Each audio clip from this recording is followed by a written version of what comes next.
कोई भी चीज बगैर कारण के नहीं है, बगैर तर्क के नहीं है। अच्छा, कभी आपने सोचा कि भगवान गणेश का शरीर मनुष्य का है और सर हाथी का क्यों है? और उनका सर काटा क्यों गया? सर हाथी का क्यों है, सवारी चूहे की क्यों है? दोनों में बहुत विरोधाभास नजर आता है ना।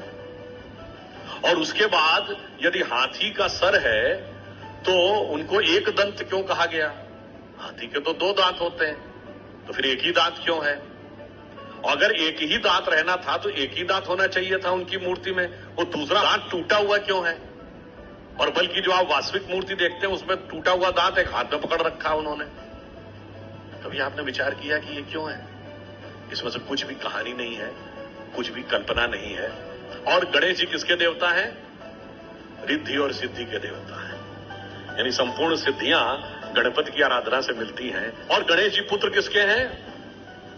शिव पार्वती के। और शिव ने ही सारे आगम ग्रंथ दिए हैं, यानी जिसको आप कहते हैं ना, आपकी चेतना के जागरण के सारे स्वरूप भगवान शिव ने दिए हैं।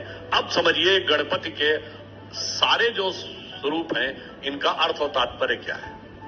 देखिए, भगवान गणेश का वह स्वरूप हमारे अंदर की जो वास्तविक चैतन्य ऊर्जा होती है उसके उत्थान की वह प्रक्रिया को प्रतीक रूप में दिखा रहा है। सबसे पहले सर कटना किस लिए जरूरी है?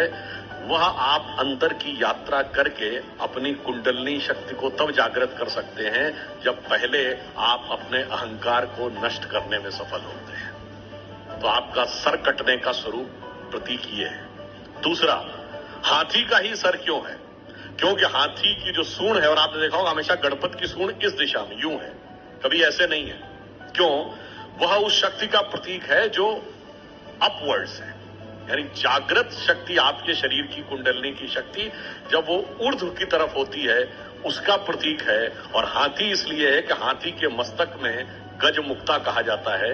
माना जाता है कि हाथी के यहां मस्तक में एक मुक्ता है तो वो ब्रह्मरंध्र का प्रतीक है। और जब वो मुड़ी हुई सूंड ऊपर है, और चूहे की सवारी क्यों है? क्योंकि चूहा जमीन के अंदर जाकर अपना बिल बनाता है। तो जब आप एकाग्र चित्त होकर अपने अंदर की यात्रा में उतरते हैं तभी जाके आप इस शक्ति को पहचान पाते हैं और उस शक्ति को ऊपर उठाने का सामर्थ्य पा पाते हैं। आठी विनायक क्यों है? क्योंकि 8 चक्र हैं, मूलाधार, स्वाधिष्ठान, अनाहत, आज्ञा, विशुद्ध चक्र और ब्रह्मरंध्र। और अब एक ही दांत क्यों है? क्योंकि जब आप आज्ञा चक्र से ऊपर जाते हैं तब द्वैत के साथ वह यात्रा नहीं हो सकती, यानी संसार और ब्रह्म दो में से एक को ही चूज करना पड़ता है। तो वह दांत टूटा हुआ क्यों है? तो संसार के साथ उस संबंध का विच्छेद करना पड़ता है, उसे तोड़ना पड़ता है, इसीलिए टूटा हुआ दांत हाथ में रखे हुए हैं। फिर अष्टविनायक है, महाराष्ट्र में बड़ी मान्यता है अष्टविनायक की। पर कभी आपने सोचा कि विनायक आठी क्यों है? नहीं है, यह उसका प्रतीक